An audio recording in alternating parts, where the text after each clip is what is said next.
Hey guys, Yuvraj here from the Brainstorm Force team, makers of the Astra theme for WordPress and some other exciting WordPress products. It's a Monday, and that means I'm bringing you the latest updates from WordPress from around the world just for you guys so you can save some time. Make sure you're subscribed if you're not already subscribed so that you can receive notifications about exciting or let's say quick bites about WordPress and what's happening in the ecosystem. Let's start with the first exciting news of the day. I already covered something similar a couple of weeks ago that I mentioned that WordCamp USA is going to be an online only event considering the events around the world. And now the tickets are actually gone online, or you can now start registering for your tickets online. As usual, the ticket price is free since it's an online event, and the registrations might be limited to a certain number of people. So if you're interested in attending WordCamp USA, make sure that you register before the tickets run out. So I'll leave links down in the description for every story that I cover. So make sure you check out the links in the description. So that was the first exciting update for the day from WordPress. Let's talk about the second update, which is again regarding WordPress, and it's about the Gutenberg plugin. So I mentioned Gutenberg updates in the past couple of weeks. The 11.2 version, which added some exciting updates. And now this week, it's the 11.3 update, which introduces some very exciting features.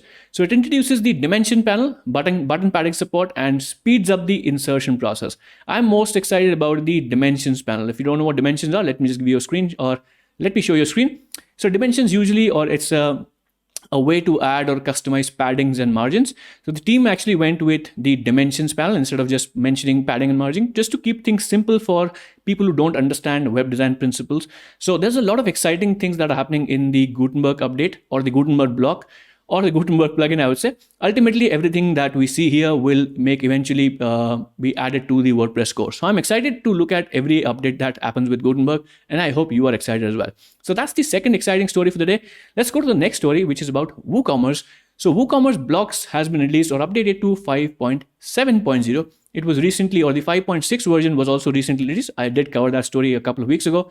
And you can look at the changelog. There are some exciting enhancements, some bug fixes, and a lot of exciting updates. So if you're a WooCommerce owner, you use WooCommerce blocks, make sure you update to the latest version. Next story is about Elementor. Our friends at Elementor have released a brand new update to Elementor, which is now up to 3.4 now.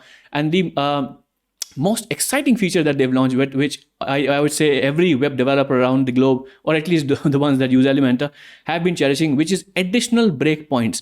So now, instead of just the default breakpoints, that means the mobile and the tablet view and the desktop view, you can customize additional breakpoints. So if you have clients who want to see websites or designing websites for maybe large televisions, this is the feature that you should be exciting, or you should be looking at and should be excited for. So a great job to the Elementor team for releasing such an important, as I say, much awaited feature. Kudos to you guys.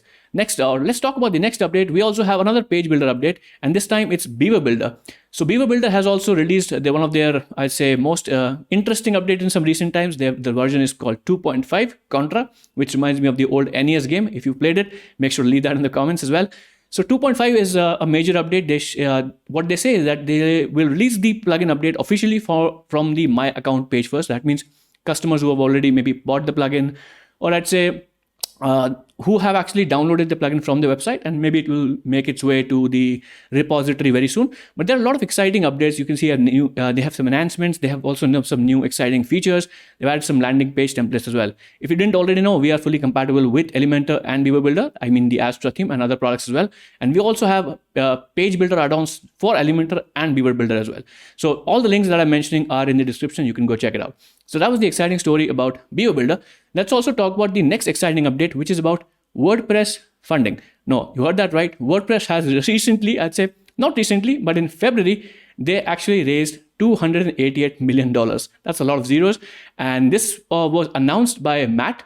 Matt, if you didn't know, he's the founder of WordPress. Matt Mullenweg. I'm sorry, Matt, if I'm pronouncing your name wrong. So he announced recently on 16th of August, he published a blog post on his website announcing that Automattic, which is the parent company of WordPress, closed a new funding round for $288 million with some new partners and some existing partners. And they also initiated a stock buyback for $250 million. And they hired around 370 people in 2021 alone. So what it means is that WordPress ecosystem is growing really fast. There's a lot of exciting thing happens. And if you look at, if you're interested in number of zeros, then just this number. With the share buyback, WordPress or Automattic is valued at $7.5 billion. That's a lot of numbers. So I'm really excited to be part of the WordPress ecosystem. I'm pretty sure if you're watching this, you are also excited to be part of the WordPress ecosystem, and things are looking good. That was the exciting story. Of course, links will be in the description for everything if you want to check out all the details. So those are all the exciting WordPress related updates. Now let's talk about some SEO, Google, and some other updates. So one interesting update, or I'd say not an update, but a blog post appeared on web.dev, which is the official website where Google talks about Core Web Vitals and related enhancements or page experience. So the article that came out was a pretty interesting title: Why Lab and Field Data Can Be Different and What to Do About It. Now, if you don't know what this title actually means, let me explain that in a second. So when you measure Core Web Vitals, there are actually two ways to measure it. One is inside the lab, which obviously I think you can understand, which means when you are testing your own page, right? So this will give you a set of data to work with how you can optimize your website. And the field data is the data that comes from actual visitors who try to access the site. Now, sometimes that data can be different. And this is a confusion, or this might be a point of confusion for some of you guys, that why is it different? And how can I make sure that what set of numbers is actually the more accurate number? So this blog post will highlight a lot of those details. Now, it's a little bit technical, I'd say. I didn't read the complete article fully. I did actually overview it, but I'd say I'll need a couple of readings for me to understand the entire thing. So just giving you an idea of how much detail this blog post goes into. It talks about the environment that is set up, maybe the caching, the browser, a lot of interesting details. And if you're interested in optimizing your website for Core Web Vitals, or if you have clients that really focus on website speed, this is a blog post that you should be really paying attention to. So that's the exciting update with Core Web Vitals. So next story for the day is about Google's tool to report indexing bugs is now available in US. So if you didn't know, a lot of times I've reported in the past as well that your website might face indexing issues. That means you have a lot of pages, but they're not being picked up by Google for some reason. Earlier, there was no way for you to officially report this, but now with this tool, which you'll find inside your Search Console, will help you actually report this. So how it works is that you'll see a report an indexing issue button in your Search Console account, which will open up a form, and then you can enter some data about this, and then Google will receive an official maybe communication, or this is a way for you to officially communicate with Google about this tool. Now, there are some details. Details is that I think it's only available in the US now, and also it currently works for only English language websites. So maybe it will come to other languages as well, and also other countries. So that's one story for the day. Let's talk about the next story for the day, which is about, what was the story? Let me just check. Yes, next story is about Google again. So Google bug was causing some missing images in top stories. So I did mention last week, I believe, that Google made some changes to the AMP requirements, and if you were not using AMP, you could still appear in top stories, which is where most of the news stories break out. So what happened was there's a bug in Google, and which caused the top stories images to suddenly disappear, something like this. Now, this was quickly fixed, but even after the fix was officially announced, some people were still reporting that they're still seeing missing images in the top stories. So if you're seeing some missing images, don't worry, this is a bug that Google is trying to fix, or technically from their end, they already have fixed, and this should be available, or the issue should be gone very soon. So that was the interesting story about Google. And there's one more interesting update about Google, which is about Google rewriting the SERP titles or the title tags in Google or in Google search, in the search engine ranking pages, whatever the term that you like to use. So this was noticed again by a lot of people, that whatever H1 tag they had placed on the page, technically that is the tag people should see in Google search, right? But what's happening was that Google actually was changing some of the title tags to something else, picking up from the page, sometimes automatically even generating some different kind of title tags. So this was a lot of chatter was happening around Twitter, and some people were theorizing that Google can technically create a completely new title based on what it feels would be the correct intent for the page. So what are your thoughts about this? Let me know in the comments. And the funny part about this is that Google actually published this piece in Google Search Central blog, which is better page titles and search results, way back in 2012. So I'm not sure if this is a temporary glitch or Google's testing things out with the new title tags or whatever. Make sure to check out if your website is ranking correctly. And if there are any updates, definitely I'll be covering that in the next story or next week's story coverage. So that's again one interesting title or one interesting story for today. Let's also talk about another story from Google, which is that a theory, or some people again were talking about that, was there another Google update on Friday or Wednesday, which was the 19th of August, that is just 4 days ago.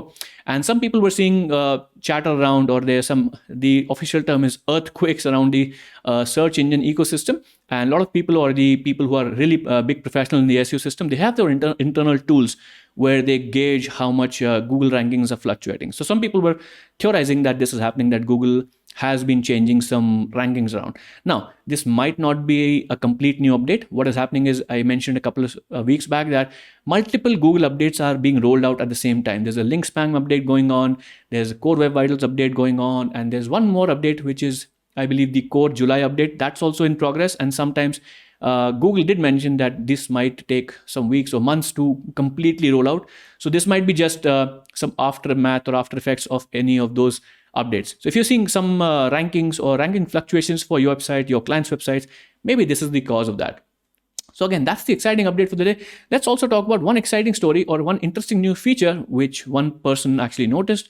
His name was Jonas Sickler, and what he noticed in Google search was that if you search for something, any topic, let's say a broad query, Google was also showing up some channels in the search results. Something like this. This is a screenshot. Let me just click this. Oh, I might have to log in. Just give me a second. All right, so I just logged into Twitter and now I can see the complete screenshot. So this is what he tried to search. He was searching for SEO, and you also were seeing some channels, or I say videos from multiple channels or multiple sources. So maybe this is a new experiment that Google is running. Hopefully when in the future somebody searches for WordPress, our channel shows up. That will be exciting. Make sure to hit like if you like that. And that's the interesting story. If you see something interesting kind of updates, make sure to tag us on Twitter. We're on Twitter as well. Links in the description. And that's the exciting, again, interesting story from Google. And let's also talk about, I would say, one of the most important clarifications I've heard from Google in a really long time, which is about personalization in search. Now, if you have been active in SEO for some time, you know that personalization has been it's kind of accepted that every search result that you see is highly personalized to you, which was a cause for concern for a lot of people, because let's say you were trying to track your rankings. How would you know exactly what your position, your website is ranking if every person's search was entirely personal to them? So what Google has clarified, or one person from Google, who's Danny Sullivan, he's actually clarified that FYI, personalization of results is very light. Most people searching in the same language and same location will see largely the same things. Location and language are far more influential about why results differ. So what this means is that search or personalization of search is very light, and it also depends on location and language the most, but the overall impact might be minimal. So if you have let's say your friend checks out your website and you see that, okay, you're ranking for number one in your area for something, that means it's most likely that every person in your area who's checking out or searching for relevant terms, your website will show up on the specific position or maybe around the same position. That's one interesting update, which I was thinking that this has been not, I'd say Google has not been this candor or honest about how it personalizes in a really long time. So that's the exciting update from Google. And one more last update for the day is about AMP. Now, if you don't know about what's happening in AMP, Google has been making changes. There was some controversy around that. Not everybody was on board with AMP, because technically a lot of people believe that Technically, AMP is open source, but a lot of people were theorizing that it's still under Google's control a lot. So some people were really on board AMP, some people were completely opposite, or I'd say completely opposed to it. So what's happened on the AMP front is that Jeremy Keith, who's a web developer and a major contributor and evangelist to the web standards movement, and he was also part of the AMP advisory committee. He has just resigned from his post, citing that it has become clear to me that AMP remains a Google product. Now, this is again is in extension with what I was just mentioning, that a lot of people were okay with Google controlling the web standards, but a lot of people still felt that, okay, Google should not have this much control. And so he has just resigned from his position, stating the same claim, that he cannot be in good faith. I'll just read out his quote so that you can understand what the entire his mindset was. I can't in good faith continue to advise on the AMP project for OpenJS Foundation when it has become clear to me that AMP remains a Google product with only a subset of pieces that could even be considered open source. If I were to remain on the advisory committee, my feelings of resentment about this situation would inevitably affect my behavior. So it's best for everyone if I step away now instead of descending into outright sabotage. It's not you, it's me. So this is the update for AMP, and whatever camp you're on, whatever your thoughts about the AMP situation is, make sure that you let me know in the comments what you think about the AMP. And that's about all the stories for the day. Now make sure to watch completely the other stories that I've done, or other coverages I've done about WordPress news. If you already haven't checked out those stories or those I'd say pieces, make sure you subscribe to the channel for weekly updates just like this one, and also some interesting WordPress tutorials. You're listening to and watching Yuvraj from the Brainstorm Force team, and I'll catch you in the next video really soon. Till then, take care and stay safe.